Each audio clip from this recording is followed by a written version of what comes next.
Boa noite aos que já estão entrando.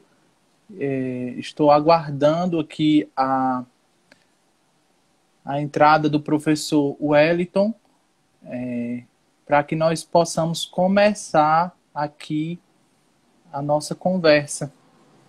Já está adicionado, professor. Vamos aguardar aqui. Acho que agora vai dar certo. Nosso querido... Salve, salve, Luiz Isaac. Nosso querido professor Wellington Costa, doutor Wellington Costa, né, professor? Como é que tá o visual aí? Estou vendo bem o senhor e consigo ouvi-lo bem também, né? Ótimo. Muito bem.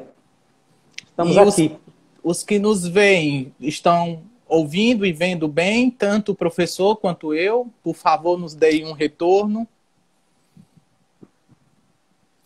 Thaleson Marques está lhe desejando boas-vindas, viu, professor? Ele diz, que professor maravilhoso, seja bem-vindo. Muito obrigado, Thaleson Marques. É um prazer.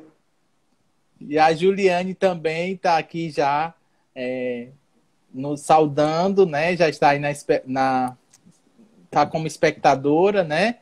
E está saudando o senhor de forma especial, viu? Muito obrigado. Daqui a pouco eu a citarei também de forma proposital.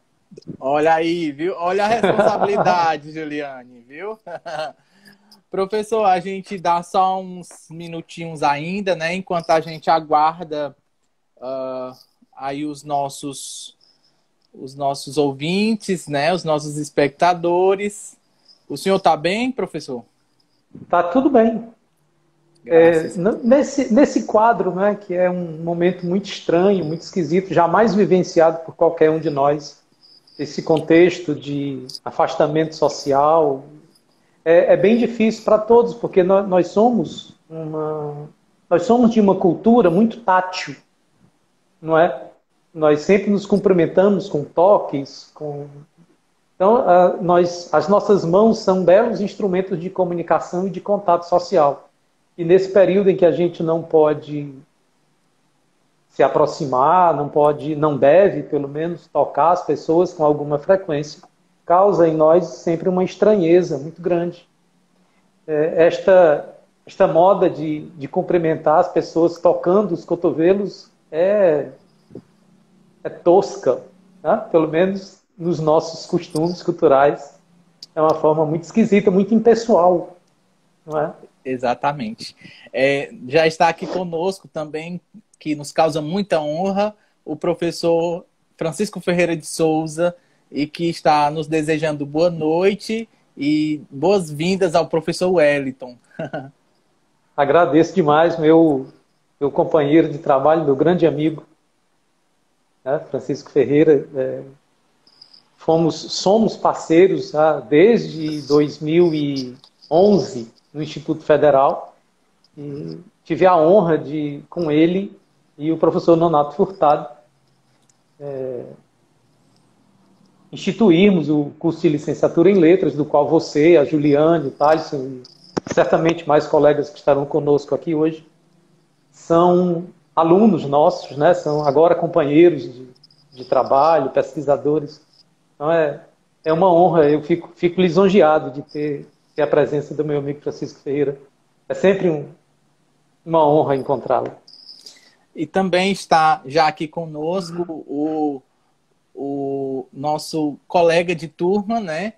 O Edson Alves, né? E está saudando tanto o senhor quanto aqui a equipe do Live Diálogos. Obrigado, Edson, pela presença, viu? Copio as suas palavras de cumprimento ao Edson, que é também um pesquisador extremamente curioso pelas questões da língua, né? E fez um belo trabalho no mestrado. Eu sei que ele se dedica cada vez mais às pesquisas em análise do discurso, que tem, né, muito a ver com os objetivos do projeto Diálogos. Né? Inclusive, sim. Ele também nos honra muito com a presença. Inclusive, o Edson vai estar conosco aqui no Live Diálogos com uma super presença aqui no mês de julho, né? Então acho que vai ser uma coisa muito boa aqui para nossos espectadores. É uma surpresa ainda, uma surpresa, mas ele vai entrar aí em parceria conosco, né? E vai estar aqui mediando uma live precisamente no dia 23 de julho. Então a gente já convida a todos para participar desse momento conosco. Já contem com a minha participação também como ouvinte, como espectador. Será uma honra, será uma honra. Se você me permitir, Luiz Isaac, eu vi 2 nomes aqui na sala. Sim. O da Cristiane, que foi sua colega, né, em outra turma, mas sua colega de curso, com quem eu já não falo há algum tempo. Gostaria de cumprimentá-la e agradecer pelo prestígio da companhia, que é também uma pessoa muito curiosa para as questões da língua. E vi aqui, por exemplo, a Tainá Pérez, que é uma aluna do 6º semestre do curso de Letras, que já na literatura cearense iniciou um trabalho na área da lexicografia. Eu espero que ela encontre muitos motivos para dar continuidade. Quem sabe um trabalho de conclusão de curso na área da lexicografia, pesquisando aí termos da cultura, né, léxico da cultura. Vi também eu já vou lhe passar a palavra, senão você sabe que eu falo Fique à vontade, professor. Eu sou como pinto no lixo. Né? Não fico quieto. Né? Já vi aqui também o Anderson. Né? O Anderson está no último semestre do curso de Letras e eu tenho a satisfação e a honra de ter sido convidado por ele para orientar o TCC. Ele está fazendo já desde a disciplina de literatura cearense que ele fez com o Edson, na época em que eu estive afastado para o doutoramento. Ele estuda a obra do Gerardo Melo Mourão, que é um escritor aqui da região de Crateús, região do interior. E ele também está se dedicando aos aspectos de cearensidade presentes no léxico de da obra O País dos Mourões, do Gerardo. Também um belo trabalho. Em breve nós vamos poder dizer mais detalhes sobre a pesquisa dele. Passo a palavra, então. Então, acho que já podemos começar, né? Só antes uma ressalva. A Cristiane, além de minha colega aí nas letras, é também minha conterrânea, viu? Um abraço para ela. Então, vamos lá, né, professor Wellington? Vamos sejam todos muito bem-vindos ao Live Diálogos, né, do dia 2 de julho de 2020. E hoje nós vamos discutir o tema A Pulsão Cultural das Palavras, o caso da gastronomia do Ceará, com o convidado, professor Dr. Wellington Costa. Antes, porém, eu gostaria de ressalvar o objetivo dessas lives e desse projeto, na verdade, que ele surge nesse contexto da quarentena. E nós pensamos que os artistas estavam fazendo lives. E aí nós pensamos, bom, nós não temos tanta habilidade com dotes artísticos, não sabemos cantar e nem dançar, mas nós sabemos pesquisar. E nós queremos, então, veicular nossos discursos para a comunidade da internet, né, da rede que está aí linkada pela internet, através de lives, né? Então, nós tivemos essa ideia, o professor mestre Thalisson Marques da Silva e a professora Juliane Rodrigues Pita e eu que estou aqui hoje na mediação desta live. Então, eu gostaria de agradecer meus sócios curadores, né, que ajudam a coordenar esse projeto Live Diálogos. Gostaria de, inicialmente, apresentar para vocês um pouco do vasto currículo do nosso convidado de hoje, que é doutor em linguística, professor Dr. Wellington Costa. Ele é doutor em linguística, pela Universidade de Évora, Portugal. É professor do Instituto Federal do Ceará, campus Crateús, onde lidera o grupo de pesquisa Estudos Linguísticos Interdisciplinares. É membro da Associação Internacional de Linguística do Português e pesquisa literatura brasileira e linguística com ênfase em lexicografia. Então, gostaria de desejar muitas boas-vindas ao senhor, professor Wellington. Foi nosso professor no curso de letras, com muita honra. Nós temos essa alegria de ter o senhor aqui entre nós hoje. E eu passo a palavra para o senhor fazer as considerações iniciais. Muito bem, minha gente. Boa noite a todos. Muito obrigado pelo prestígio. É sempre uma honra debater esta que é a nossa principal estratégia para o mundo, que é a nossa língua, né? É por ela que nós nos apresentamos para o mundo todo. E nesse contexto de afastamento social tão grave que nós todos vivemos, eu desejo que todos estejam em plena saúde, com suas famílias, com seus amigos, e que, na medida do possível, fiquemos em casa, em respeito às orientações da Organização Mundial de Saúde, das autoridades brasileiras, das autoridades locais, em nome da nossa saúde e da saúde daqueles que são nossos queridos, não é? E a língua também abre espaço para pensarmos isto. Eu penso que daqui a algum tempo, quando nós pudermos reorganizar as nossas ideias, essa pandemia vai ser um objeto de estudo, porque ela começa também a produzir expressões que muito provavelmente nos serão úteis mais na frente. Então, eu sou otimista no sentido de que nós poderemos tirar proveito, inclusive, como cientistas da linguagem, como estudiosos da linguagem, também desse fenômeno que, por enquanto, só nos traz tanta preocupação, tanta dor, com as perdas de tanta gente, né, no Brasil e no mundo. Então, cumprimento a todos e agradeço aqueles que já chegaram, aqueles que estão agora acessando este espaço e aqueles que nos acompanharão no decorrer desta conversa. Eu sei que nós temos em torno de 60 minutos, Luiz Isaac, para esta conversa. Eu vou me policiar para trazer as minhas principais colaborações nesse primeiro momento, num tempo menor do que isto, para também dar espaço para que as pessoas se pronunciem, façam questionamentos, façam críticas, me façam sugestões. Eu preciso de muitas sugestões no trabalho, nas coisas que trarei aqui. Então, vamos em frente, vamos conversar um pouco sobre esse tema, não é?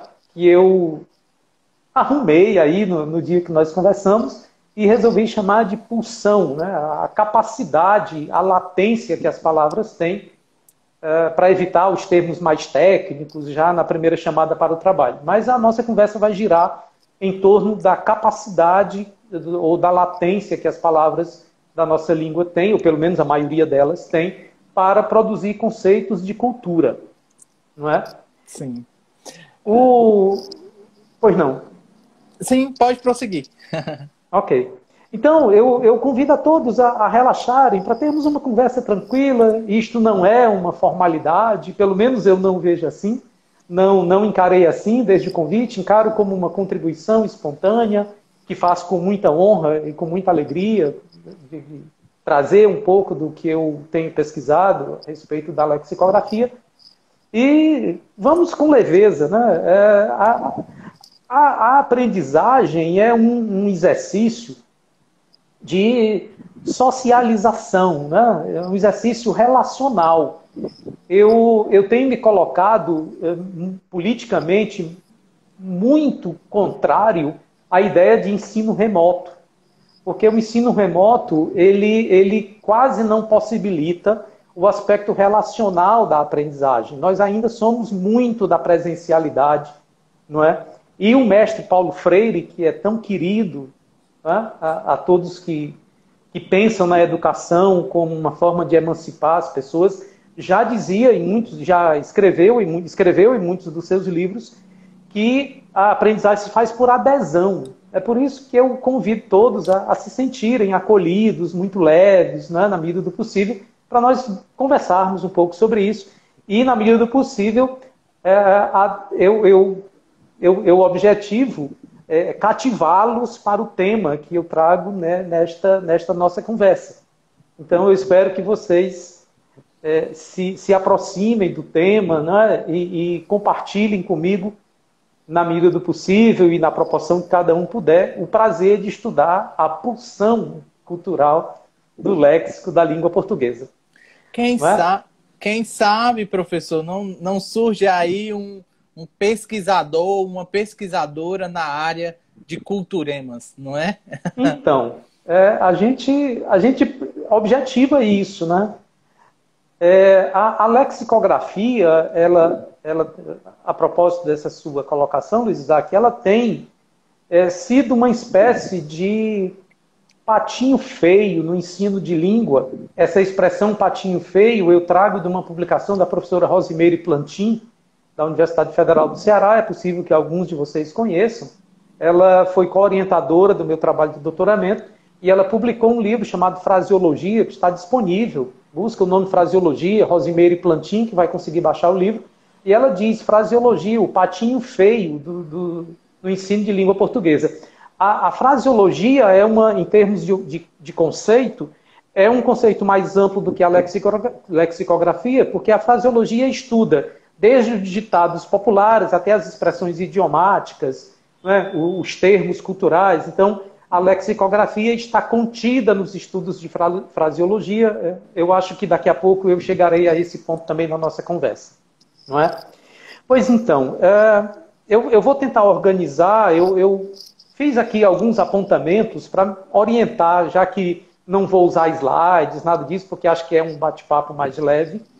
Mas eu tenho aqui um roteiro com 5 ou 6 pontos em que eu vou tentar usar como um guia dessa nossa conversa. O que eu vou dizer a vocês aqui hoje resulta naturalmente do meu trabalho de doutoramento lá na Universidade de Évora, com a orientação da professora Maria João Massalo e com a orientação da professora Rosimeire Plantin, aqui da Universidade Federal do Ceará. O meu trabalho de doutoramento é em torno das palavras culturais, como eu vou chamar a princípio, da gastronomia do Ceará e as contribuições que essas palavras culturais, daqui a pouco eu vou passar a chamá-las de culturemas e dizer por quê, dão de contribuição para o desenvolvimento da língua. Então, o título da tese é algo, se não for agora fiel a toda a expressão, é Culturemas da Gastronomia do Ceará, contributos para a fraseologia da língua portuguesa. Eu espero também desmembrar essa ideia para vocês no correr desta nossa conversa. Então, do trabalho de tese, que vai completar 1 ano de defesa daqui a 13 dias, dia 15 de julho de 2019, às 14 horas de Évora, né? 10 horas da manhã no Brasil, eu iniciava a defesa de tese lá no Salão de Atos da Universidade. Da tese, nós já temos alguns frutos. Né? 2 desses frutos eu indiquei ao pessoal do projeto Diálogos como 2 textos de base para essa nossa conversa. É um artigo que foi publicado na revista Estudos Linguísticos e Literários da Universidade Federal da Bahia, no final de 2019, depois que eu participei lá de um evento. Já havia feito a defesa de tese, inclusive. E o segundo texto base é um texto que está quentinho, acabou de... como um pão da padaria espiritual, ele acabou de sair do forno, não é? É um texto publicado pela editora Pimenta Cultural, num livro chamado, no primeiro volume de um livro chamado Linguística Aplicada, os conceitos que todos precisam saber, organizado pela Juliane Pita, que nos honra aqui com a presença, por isso eu disse que a citaria em algum momento, não é? Pelo Alisson Hudson, lá da Universidade Federal do Ceará também, e a professora Maria Lia Soares, que é uma referência para todos nós no Ceará e no Brasil, enquanto estudiosa, pesquisadora das questões da língua portuguesa. A Juliane, há algum tempo, me fez o convite e eu aceitei o desafio de escrever sobre a importância do léxico no ensino da língua portuguesa. Não é? E no livro que está disponível lá no site da editora Pimenta Cultural, no capítulo 3 do primeiro volume, está o meu texto com a professora Maria João Massalo, em que nós apresentamos o léxico e a lexicografia e nos arriscamos a enunciar algumas estratégias metodológicas para o ensino do léxico nas aulas de língua portuguesa. Eu espero também, no decorrer dessa conversa, ser capaz de dizer por quê e qual é a relevância disso.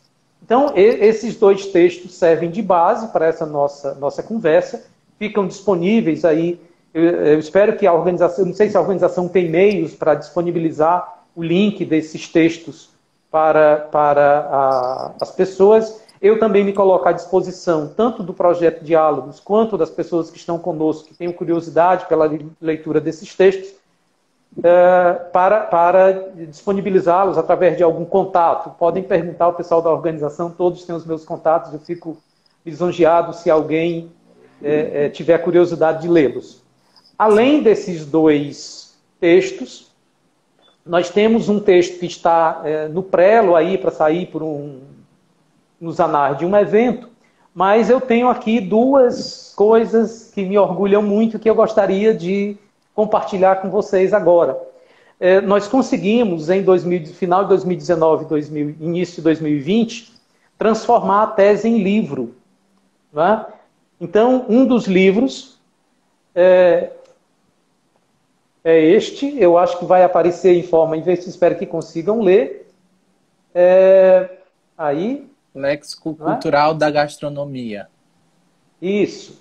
É o livro Léxico Cultural da Gastronomia, Contributo Dialetal e Fraseológico para a Linguística do Português como subtítulo. Este livro foi publicado no final de 2019 pela Universidade de Évora, em parceria com a Universidade de Trás-os-Montes, lá em Portugal.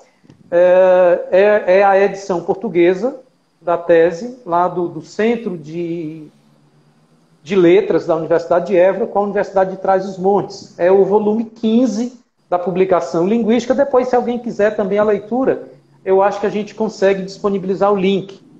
E este é um grande orgulho, foi o primeiro, e este em primeiríssima mão,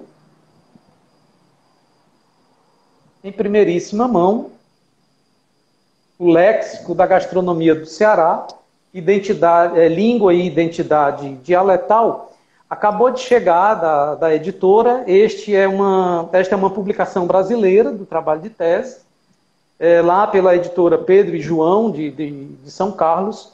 E estes livros, embora já estejam aqui comigo, eles não foram lançados ainda oficialmente. Não é? O curso de letras do campus de Crateús se propõe e vai organizar o lançamento do livro, mas quando nós estávamos na efervescência do planejamento, veio a pandemia, nos isolou e nós ainda não fizemos. Se a coisa demorar mais ainda, nós de repente faremos até um lançamento aqui, quem sabe na página do Projeto Diálogos. É uma honra para nós, professor. Quem sabe poderemos fazer lançamento aqui também para compartilhar com aqueles que nos prestigiam e com outras pessoas. Bom, esses são os produtos, por enquanto, da tese. Então, a nossa conversa vai girar em torno do que eu produzi até então, desde a tese até os 2 artigos mencionados e esses 2 livros que rapidamente mencionei a vocês. Pois bem, esta é o meu primeiro apontamento, que é a apresentação dos textos de base. Né? Então, a concepção deste trabalho, que agora para nós passa a ser a pulsão das palavras, né? A pulsão cultural das palavras, ele se originou de uma curiosidade grande que eu sempre tive em torno das expressões populares que nós utilizamos. Por isso, mesmo antes de nós começarmos oficialmente aqui esta conversa, eu disse para o Luiz Isaac, para aqueles que já nos acompanhavam, que ele me interrompesse em algum momento, porque eu falo muito, eu sou inquieto como um pinto no lixo. Então, esta expressão pinto no lixo é uma expressão, não é só cearense, mas é muito cearense também, porque nós a temos aqui no nosso acervo linguístico-cultural. Então, expressões dessa natureza sempre me interessaram muito, e na medida em que o tempo passou, a convivência num curso de letras, a convivência com os alunos no curso de letras, me convenceram cada vez mais de que o nosso dialeto cearense tem uma capacidade admirável, absolutamente admirável, de produção e de circulação, de criação e de circulação de expressões que muito nos identificam enquanto grupo social.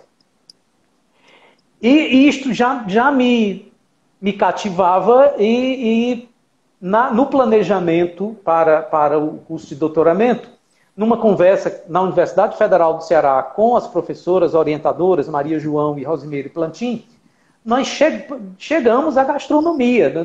Nós tínhamos uma série de possibilidades, não é? A política, a religião, a música, a cantoria, os mais diferentes estratos dialetais.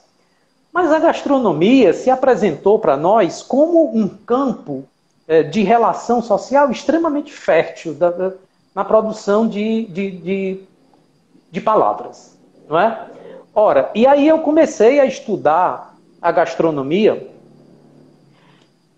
a partir de um livro de Câmara Cascuda, História da Alimentação no Brasil, e comecei a investigar em livros, romances da literatura cearense também, e encontrava muito dessas expressões, e comecei a andar em lugares para ouvir as coisas. Então, as feiras, por exemplo, as feiras em Crateús e região me foram muito úteis, porque eu ia para lá tomar um caldo de mocotó e escutar o que as pessoas falavam nos balcões dos mercados e das feiras e dos botecos. E comecei a tomar anotação dessas coisas. Não é? Então, isso foi se constituindo gradativamente num corpo de palavras muito substancial. E aí eu apresentei esse desafio às orientadoras da tese e o objeto foi acolhido. Então eu passei pelo menos 3 anos e meio, pelo menos, dedicado inteiramente ao estudo desse conjunto de expressões. E aí, do ponto de vista da formalidade científica, eu comecei a perceber que a comensalidade, não é um motivo de encontro em todas as circunstâncias da nossa vida. Nós encontramos razões as mais variadas em diferentes momentos para convidar as pessoas a comer ou a beberem alguma coisa. Vejam como a gastronomia é um ato de encontro social, é um ato de interação social. Quando o Luiz Isaac recebe uma pessoa na casa dele, dependendo do grau de familiaridade que ele tenha com a pessoa, naturalmente ele convida a pessoa para entrar, e nós temos algumas perguntas que orientam o nosso contato com o visitante, que o anfitrião usa para receber o convidado. Se não houver muita familiaridade, ele pergunta: você aceita uma água? Não é? Dependendo do grau de familiaridade, a gente pergunta: vamos tomar um cafezinho? E convida a sentar-se à sala ou dirigir-se à cozinha. Lá na cozinha pergunta: você quer um pedaço de bolo? Você aceita um pão de queijo? Você aceita um torresmo? Você aceita uma peta? Então, dependendo do grau de familiaridade, constitui do anfitrião com o visitante, constrói-se uma relação interativa muito intensa e muito reveladora da nossa cultura. Não é? A gastronomia, ela norteia as mais diferentes circunstâncias de sociabilidade. Observem que nós comemos, e aí eu preciso dizer que comer é um ato social. Alimentar-se é biológico. Alimentar-se é biológico. Nós nos alimentamos quando temos fome, mas nós comemos, inclusive, sem sentir fome. Porque comer é social. Alimentar-se é que é biológico. Comer é social. Exatamente porque em torno do ato de comer, e aí a gastronomia naturalmente aparece nas interações, em torno do ato de comer, nós revelamos muito da nossa cultura. Não é? Então, nós nos alimentamos em situações festivas, como aniversários, bodas de ouro, de prata, festas de debutantes aos 15 anos, aniversários, comemorações de Natal, de Ano Novo, de Carnaval. Então, nós nos alimentamos em momentos festivos, mas também em momentos tristes, em momentos de de profundo pesar, por exemplo, nos velórios. Então, eu frequentei velórios. Eu frequentei velórios para escutar, para ver o que as pessoas comiam, o que as pessoas diziam. Então, lá tem, por exemplo, algo muito comum nos velórios, é um caldo. As pessoas fazem caldo para virar à noite. Né? Tomar um cafezinho, tomar um caldo. Então, vejam como a comensalidade é um elemento absolutamente intrínseco às nossas relações sociais. Não é? Então, a compreensão de que a gastronomia é um ato de interação social foi um dos motivos que me levou a pesquisar as expressões que vêm da gastronomia popular do Ceará. Não é? Então, esse é um aspecto social. Então, eu fui estudar cultura. Não é? E aí eu me dediquei especialmente à cultura popular, as características da cultura popular, naturalmente sem fazer nenhum tipo de valoração entre cultura popular e cultura de elite, no sentido de dizer se uma é mais ou menos. Isso não existe em cultura. As culturas são diferentes e elas coexistem. Professor Wellington, estão nos informando aqui que está travado. Na verdade, o professor travou para mim aqui. Professor, o senhor consegue me ouvir? Consigo ver e ouvir o movimento da imagem normalmente. Os ouvintes, os que estão nos vendo, conseguem ouvir e ver? Por favor, nos deem um retorno. Alguém mencionou aqui que melhorou. Tá? Me parece que a coisa estabeleceu mais uma vez. Pronto, professor. O senhor parou, eu ouvi até a parte que o senhor falou de um velório. Certo. Então eu vou retomar. Eu dizia, Luiz Isaac, que e companheiros aqui da sala, que nesta busca pelo objeto para o meu trabalho de tese, eu frequentei alguns lugares, como havia dito, feiras, mercados, para comer e ouvir o que as pessoas diziam, mas frequentei inclusive velórios para saber como era a comensalidade lá. Porque nós também nos alimentamos nos velórios, a propósito de conversar. Então, veja bem, é muito comum, por exemplo, numa situação triste como o velório, as pessoas que viram à noite naquela situação, alguns homens tomam pinga. Então tem lá o bebinho, não é? Tem lá o pé de cana, né? Tem a cachaça como um objeto de passatempo, mas tem mais no interior da casa, tem, por exemplo, o caldo. É muito comum as pessoas oferecerem um caldo durante o velório, um chazinho, um café. Então, todas essas questões são expressões que surgem também para a nossa gastronomia e que revelam o quanto ela é social, porque ela permeia todos os encontros. Nós brindamos, por exemplo, para falar do campo das bebidas, nós brindamos as mais diferentes circunstâncias. Então, por exemplo, tomar um caldo pode ser um ato de meramente beber um caldo de carne, ou um caldo de caridade, ou um cabeça de galo, seja lá como for, menos um caldo de bila, porque caldo de bila ninguém bebe, mas tomar um caldo, por exemplo, na região litorânea, é também um acontecimento desastroso como surfista, quando ele entra no tubo de uma onda e é derrubado por ela. Sim. Não é? Isso é tomar um caldo. Não é? Então vejam que nas interações pela comensalidade, os nossos discursos revelam um grande acervo de expressões que me são muito caras enquanto objetos de estudo. Porque elas nos permitem confeccionar uma espécie de pequenos dicionários ou glossários, como eu faço nos livros e no meu trabalho de tese, dos termos da gastronomia. E aí eu vou dizer a vocês, vou exemplificar para vocês, algumas contribuições que essas palavras dão para o desenvolvimento da nossa língua. Não é? A partir do pequeno glossário, eu trabalhei em torno de uma centena de expressões da gastronomia do Ceará. Né? Todo o campo geográfico da minha pesquisa são as expressões da gastronomia popular do Ceará. É Professor, claro que... Pois não, desculpe interromper, mas o Thaleson fez um comentário aqui que eu achei interessante. Ele disse que foi a um velório e gostou tanto do caldo que ele disse foi assim: esse caldo levanta até defunto. Olha aí a pulsão cultural das palavras. Isso, isso. Então veja, o que que acontece? Que fenômeno é esse em termos descritivos? A gente tem uma palavra, caldo, que está inscrita na nossa gastronomia, naturalmente está em outras gastronomias também, mas está na do Ceará indiscutivelmente. E daqui a pouco eu direi a vocês como é que a gente testa se elas estão ou não no nosso espaço. A partir dessa palavra, nós produzimos expressões. Não é? Por exemplo, a partir o elemento motivador da expressão idiomática levanta até defunto é a palavra caldo. É só por causa da representação da palavra caldo enquanto elemento de força que se criou a expressão levanta até defunto. Como a partir da expressão, Luiz Isaac, palavra caldo, nós criamos a expressão caldo de bila, para denominar o contrário, que é a fraqueza. Não é?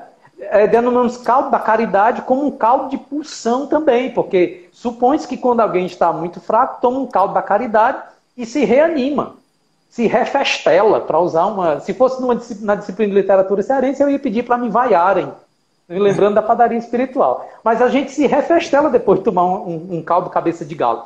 Então, o que eu trago para vocês, em primeiro lugar, a gastronomia como um elemento de interação social, em torno da qual surgem expressões que nos identificam como falantes do Ceará.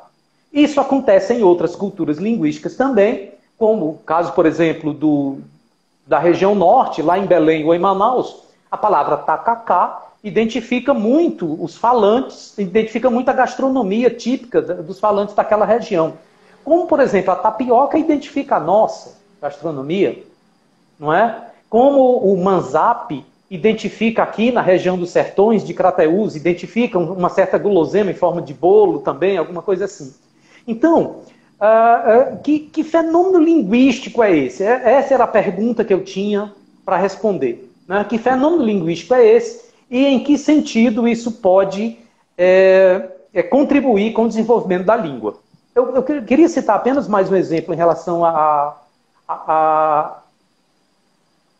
ao posicionamento da gastronomia enquanto cultura, não é? enquanto sociabilidade. Há um episódio absolutamente simbólico na Ilíada. Lembre-se que na história da Guerra de Troia, quando Heitor é morto por Aquiles, ele é levado da frente dos muros de Troia para o acampamento dos gregos. E o corpo é colocado lá na tenda do Aquiles. Durante a noite, o rei Príamo, pai de Heitor, se desfaz e numa carruagem vai ao acampamento dos gregos reivindicar o corpo do filho, porque era tradição dos troianos cremarem o corpo, fazer toda aquela cerimônia, né, todo o ritual fúnebre. Quando o rei Príamo entra à tenda do Aquiles, o Aquiles está comendo. E o Aquiles está comendo carne de carneiro assada. Né? Quando o rei Príamo se identifica, e o Aquiles, muito surpreso com aquela identificação, diz: mas antes de tratarmos disso, vamos comer. E o rei Príamo, em busca do corpo do filho morto, antes de tê-lo de volta, come com seu inimigo, come com Aquiles. Então veja como até nos momentos mais dramáticos, eu uso essa expressão lá no texto da tese, como nos momentos mais dramáticos a gastronomia está nas relações sociais.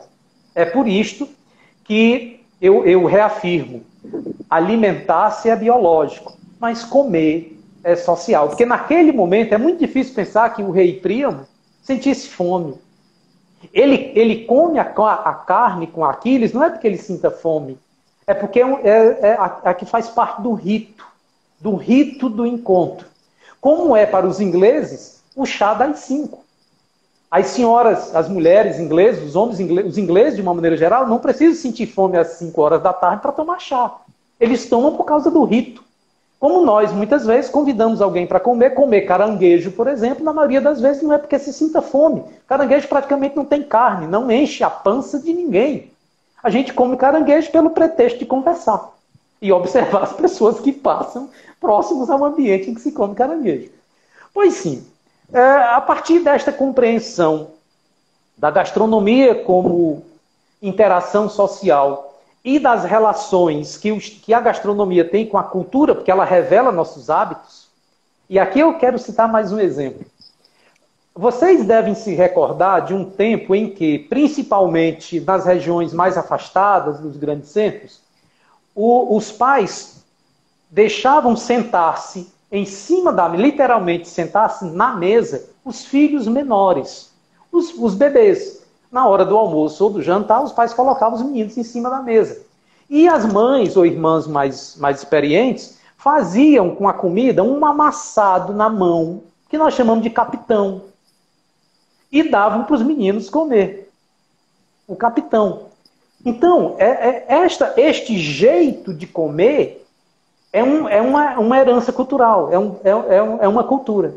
Não é? Então, a gastronomia é um ramo social extremamente revelador de hábitos e costumes. E a reunião dos hábitos e costumes nada mais são do que a nossa cultura. E aí eu me vali no trabalho do Zygmunt Bauman, que é um filósofo fantástico, 1 ano e meio, conceito de cultura como elemento diferencial. E aí eu me apropriei desse conceito de cultura do Zygmunt Bauman para dizer, nas publicações que tenho feito, que a nossa cultura linguística é um elemento que nos diferencia de outras culturas linguísticas. Então eu me utilizo do conceito de cultura como elemento diferencial do Zygmunt Bauman, para fazer a aproximação entre todos esses termos. Pois muito bem.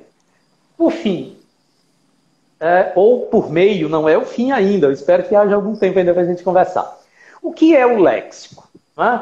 Por que eu vou em busca disso? O léxico, nós o conhecemos mais propriamente como aquele conjunto exaustivo de palavras que compõem os nossos dicionários.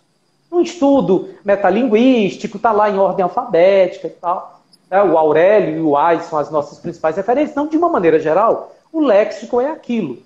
Contudo, o léxico é muito mais do que um conjunto de palavras organizado em ordem alfabética, que nos oferece classe gramatical, diversos significados e tal. O léxico tem essa pulsão cultural. Não é? E eu me apego à ideia de pulsão cultural porque essas expressões da gastronomia, como de outros segmentos, nos permitem revelar hábitos e costumes e nos permitem, a nós, mais especificamente como cientistas da língua, como curiosos das questões linguísticas, reconhecê-las como expressões que para a ampliação e o desenvolvimento da língua. Sim, Luiz Isaac. Tinha travado um pouco.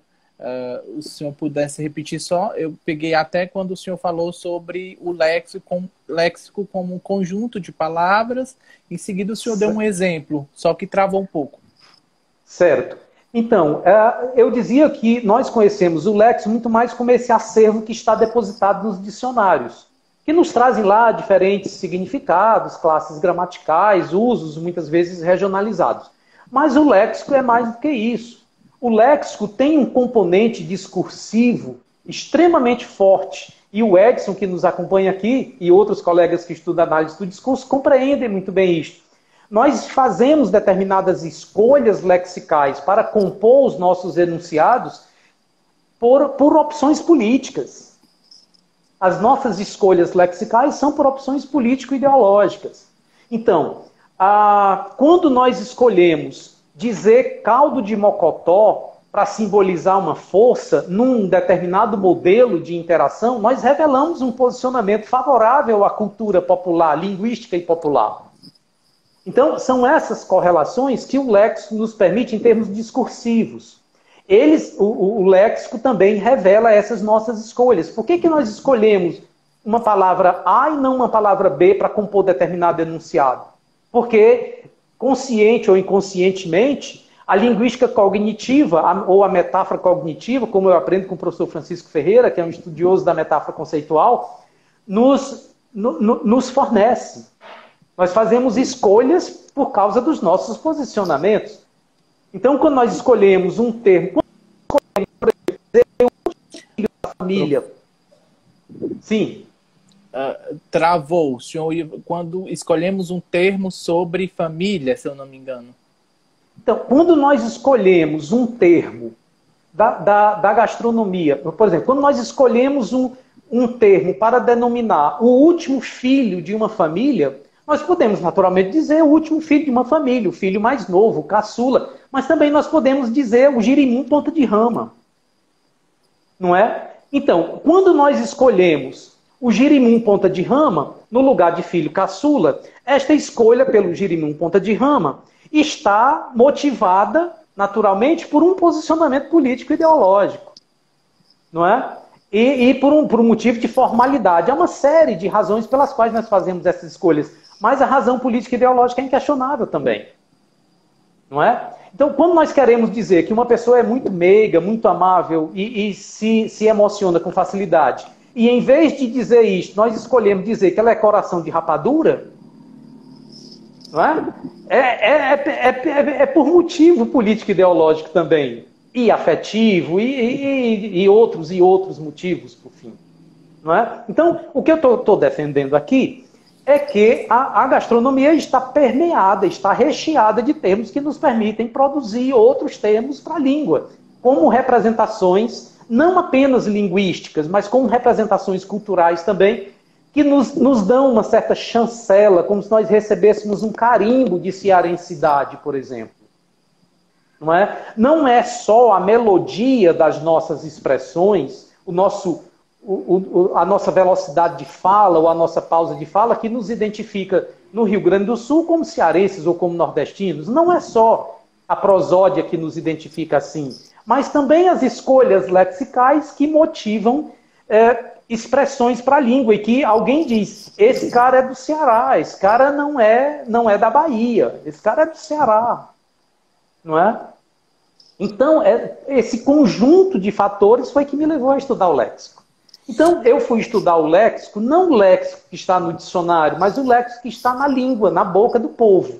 Por isso, eu fiz a escolha pelo léxico da gastronomia popular. Pois bem, esta capacidade que no título da live eu chamei de pulsão, esta capacidade que o léxico da gastronomia tem para produzir outras expressões para a língua, é que nós chamamos de culturema. Culturema é, portanto, esta expressão que identifica, Luiz Isaac, um falante como representante de um lugar e não de outro lugar. Por exemplo, é cearense, não é carioca. É cearense, não é capixaba. Sabe? Ou é capixaba, não é baiano. Então, essas expressões nós chamamos de culturemas. Você queria fazer uma colocação? Na verdade, diante dessa colocação, eu queria fazer uma pergunta, né? Qual é a origem dessa perspectiva conceitual sobre o léxico e a relevância dela para o ensino de língua portuguesa? Ótimo. Muito bem, vamos a termos práticos. Lá na Universidade de Granada, na Espanha, existe um projeto chamado Projeto Dicionário Cultural. E, através dos estudos da professora Rosimeire Plantin, que fez lá um pós-doutoramento com o professor Antônio Pamis Bertrand, que tive a honra de ter na minha banca de doutoramento, eles cunharam esse termo, né? Culturema. Há quem diga que é a relação entre cultura, entre o vocábulo cultura e o vocábulo grego rema, que seria relacionado ao significado. Não é? Eles não assumem isso, mas o fato é que eles cunharam esse termo, culturema, para representar as palavras que revelam que são reveladoras de hábitos e costumes culturais, nos mais diferentes segmentos sociais. Tá? A origem do termo culturema é esse. Qual é a relevância, então, para responder a segunda parte da pergunta? A relevância disso para o ensino. Vejam, eu penso que quando nós fazemos nas aulas de língua portuguesa a leitura dos textos e os exercícios de vocabulário, nós podemos resgatar expressões culturais que sempre estão nos textos para lembrar os alunos desta pulsão e incentivá-los a olhar os dicionários não só como instrumento, portadores de palavras e significados, mas e principalmente a palavra no texto, em uso concreto, real e interativo, como elemento revelador de cultura. E ainda mais, Luiz Isaac, do ponto de vista político e ideológico, No sentido de que, quando nós trabalhamos com os alunos os textos regionais, eles não sintam vergonha das nossas formas de expressão. Pelo contrário, eles sintam orgulho dessas expressões, porque elas nos dão a identidade enquanto grupo social. É a oportunidade que, como professores, nós temos de dizer aos alunos que não há cultura melhor nem cultura pior. Há culturas diferentes que devem coexistir de forma pacífica, não necessariamente em disputa, porque não há necessidade disso. Nós precisamos criar uma consciência comunicativa para os alunos e com os alunos, no sentido de que todas as manifestações, e isto eu aprendo com o professor Francisco Ferreira, todas as manifestações linguísticas são válidas, porque elas explicam fenômenos em diferentes espaços, e em diferentes tempos, em diferentes circunstâncias, em diferentes perspectivas. Eu acho que é esta a contribuição principal que os culturemas têm a dar nas aulas de língua portuguesa. Professor, nesse sentido, eu gostaria de fazer ainda mais outra pergunta. Como o léxico tem sido ensinado nas aulas de língua portuguesa? O senhor considera limitações no ensino tradicional sobre o tema? Olha, falar em ensino tradicional já é por si só levantar uma série de limitações. Né? Desde 2013, a gente combate isso no curso de letras do campus do IFCE de Crateús. O ensino tradicional, e não é objetivo desse nosso encontro, fazer o embate entre tradicional e renovador, tradicional e crítico. Podemos até ter outro momento para discutir isso. Mas veja, historicamente, pelo que a gente vê nos livros didáticos, e a Juliane, que também nos acompanha, é uma estudiosa dos livros didáticos, inclusive no trabalho de mestrado dela, ela discute muito bem essas questões na análise dos livros didáticos. O que a gente percebe é que o léxico tem aparecido nos exercícios de vocabulário, quando aparece, com o intuito de informar quase sempre, em termos de atividade, para que o aluno informe qual é o significado daquela expressão no texto lido. Então, este tipo de trabalho é muito simplista, é muito superficial, é muito literal, porque ele não explora conceitos fundamentais da ciência da linguagem, como a metáfora, por exemplo, como as variações linguísticas, como os sentidos figurados, como as representações culturais que as palavras apresentam.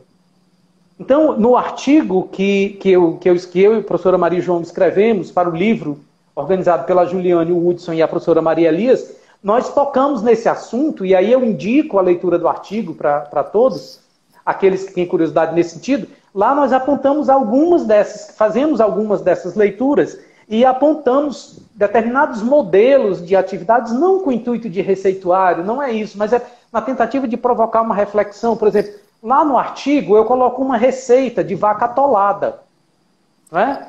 Aquele sorvete lá, vaca atolada, né? Então, por exemplo, na própria leitura do título da receita vaca atolada, eu tenho a palavra vaca, que é um culturema fantástico para se estudar. A palavra vaca tem um sentido literal, que é aquela que não dá leite. Não sei se vocês já tentaram para isso, mas a vaca não dá leite. Se a gente quiser o leite da vaca, o sujeito ou compra o leite, já depois de extraído e pasteurizado, ou vai acordar de madrugada e vai lá para o curral sentir o cheiro da vaca para tirar o leite dela. Ela não dá. O sujeito tem que trabalhar para isso. Vaca não dá leite. Não é? Mas também nós temos um hábito da nossa cultura linguística de chamar de vaca, não é? Uma mulher que tem um determinado comportamento social. Não é? Como nós chamamos de boi, que é um culturema também fantástico, nós chamamos de boi o sujeito que é traído pela companheira. Nós chamamos de boi, nós chamamos de peruca de touro. Não é? Cabeça de touro. Então vejam, como a partir da receita de vaca atolada, a própria palavra, o próprio adjetivo atolado é um culturema também, porque atolado pode ser com o pé na lama, ou quando nós dizemos atolado em dívida. O sujeito está absolutamente dominado, cercado pelas dívidas. Então veja, como os culturemas, a compreensão de culturemas permite uma exploração do significado da palavra que vai muito além daquilo que costumeiramente os dicionários formais colocam. É esse aspecto cultural que nós temos defendido como pulsão da maioria das nossas palavras. É um estudo da palavra, Luiz Isaac, para muito além da estrutura, em termos de afixos, de radical, de desinência, de coisa desse tipo. Sabe? É este estudo também, mas também é o estudo dessa roupagem, desse componente cultural que as palavras têm. Que live maravilhosa, né? O Thaleson disse que já anotou aqui a próxima leitura dele vai ser sobre a sua tese. A Mariane Pita, bem antes, que está nos acompanhando, divulgou a nossa live, é uma parceira da nossa página, irmã da nossa querida Juliane Pita, disse que queria ter o senhor como orientador de mestrado, viu? Porque a pesquisa está muito interessante. Olha aí, quem sabe. Pois agora eu estou devidamente habilitado para as orientações. Pode contar comigo. Naquilo que eu puder contribuir, Mariane, eu fico à disposição. Um bom retorno aqui para a nossa página. Professor, a gente está se aproximando, né, dos 60 minutos, que nós, desde o início da nossa transmissão, eu gostaria de passar, então, para o senhor fazer as considerações finais, né? Ok. À disposição. E eu vou tentar ser rápido para ver se a gente tem mais um tempinho para alguém fazer, você ler mais alguma questão colocada aí pelo pessoal que nos prestigia. Então, é claro que não é possível dizer todo o trabalho nesse período. A gente precisaria de muitas outras sessões para eu chegar aos detalhes. Eu tento trazer um panorama muito amplo, muito geral das pesquisas a que eu tenho me dedicado. Mas eu preciso dizer ainda que um dos elementos, talvez o principal elemento motivador desse trabalho tenha sido o desejo, como eu anunciei, de me apropriar dessas expressões e dos contributos que elas dão para o desenvolvimento da língua, mas principalmente um desejo muito pessoal, e por isso o trabalho de doutoramento me dá tanta alegria, que é resgatar, organizar, respeitar e difundir a cultura linguística do nosso espaço. Professor, só um instante. O Instagram já está dizendo que falta 1 minuto e 52 segundos. Eu sugiro que a gente deixe a live cair, né? E em seguida a gente retorne para o senhor fazer as considerações com a devida calma. A gente também tem alguns avisos. E aí a gente ainda retorna após essa live, tá bom? Tudo bem. Então a gente continua aqui. Certo. Isso. O minuto e meio que falta, e aí depois a gente retorna. Tá Pronto, bom? Pois então, na segunda, eu vou concluir as considerações, na segunda parte a gente lê alguma coisa e eu vou pedir licença para ler alguns termos que eu utilizo nos textos. Tudo bem. Tá? Para a gente rir um pouco e sentir mais fome. Tudo bem. Pois então, e aí esse desejo, então, de representar de forma organizada e científica a nossa cultura linguística e partir de um ditado, não é? Que eu não sei de quem é, mas eu me aproprio e tenho repetido. No sentido de que, por que eu fiz tudo isso? Porque eu entendo hoje que quem não sabe, ou quem não reconhece de onde vem, não sabe para onde deseja ir. Então, eu penso que a gente nós conhecermos o nosso lugar e levarmos o nosso lugar para onde nós formos, é uma forma de nos representarmos com muita fidedignidade. De dizer de onde nós somos, o que nós representamos, porque isso não nos torna menores. Todos vocês que me conhecem sabem que eu defendo esse discurso. Eu vou encerrar e peço que voltem na sequência, tá bom? Até já. Ok, até já então.